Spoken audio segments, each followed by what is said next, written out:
Hello everybody, today I'm going to give an overview of an exemplification essay. Remember, exemplification can also mean illustrative or illustration essay. Here's the overview of what I'm going to do today. Make sure first that you have read Midnight on page 221 of our Patterns textbook. Number 2, you can print off the Midnight document, which is going to be similar to the presentation I'm going to give. That way you can take notes as I go over it, or you can just go through your textbook and follow along starting with page 221. Last, I'm going to refer to the Hints to Writing document that I've put up.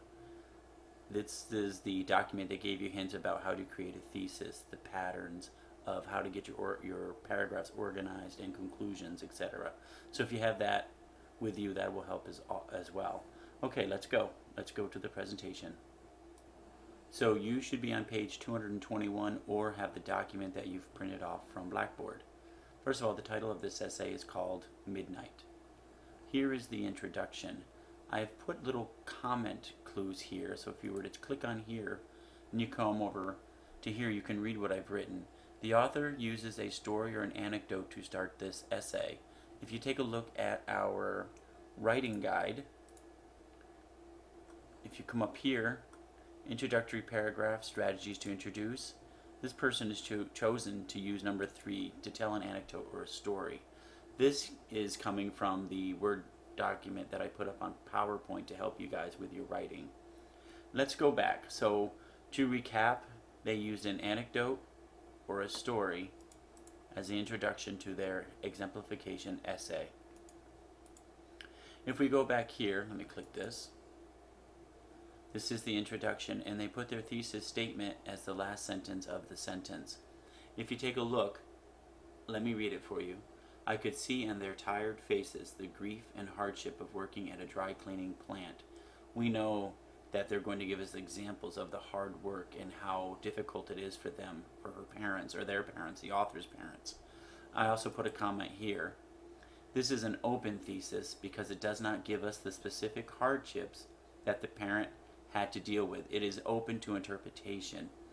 They're telling us that they're going to give us hardships, but they do not list or give us specific examples of what those hardships were. So this is an open thesis.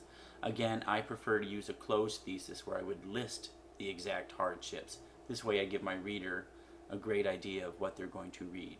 I think it helps with the comprehension of the overall essay. However, it's your style.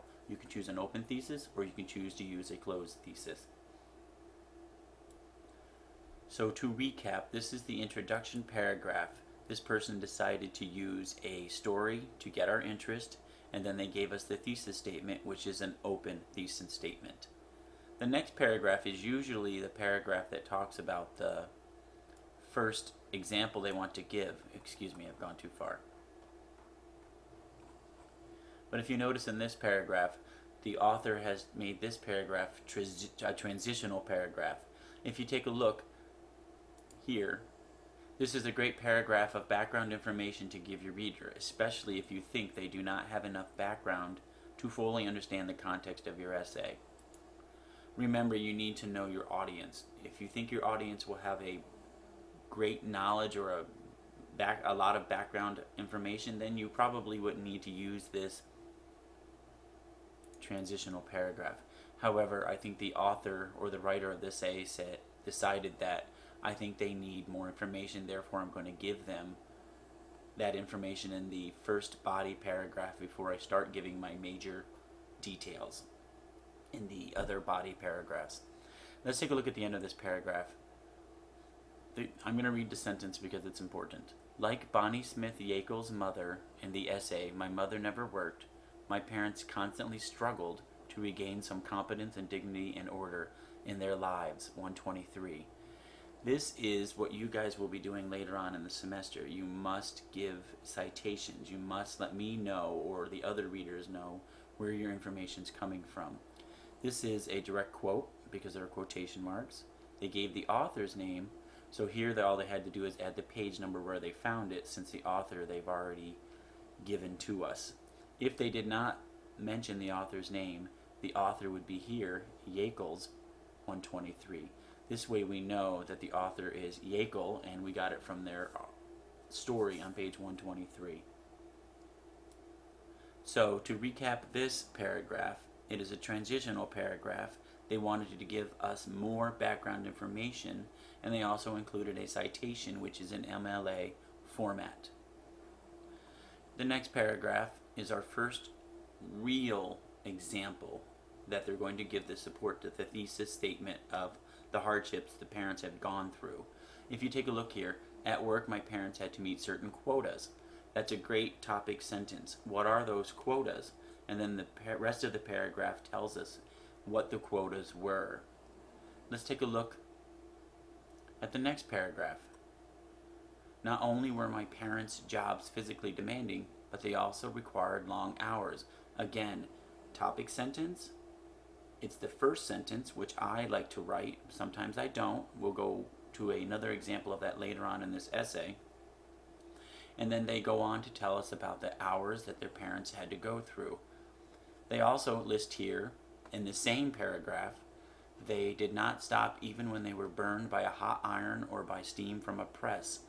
This is a great example of the parents working hard, long hours, but if they were injured, they could not stop. This paragraph is very, very strong. It gives great examples, great support. In the next paragraph, they're going to talk about low pay. Let's take a look at the first sentence. In addition to having to work long hours and suffering painful injuries, my parents were paid below minimum wage.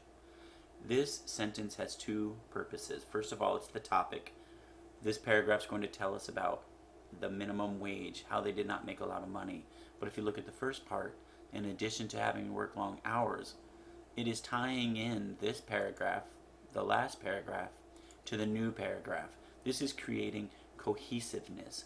This is helping the essay flow better. It's sticking together. Cohesive means to stick together. So this is flowing really well. I put a little comment here so when you're reading later, you can go over. It's basically what I just said. They're using the transition sentence and topic sentence together. Very, very well done.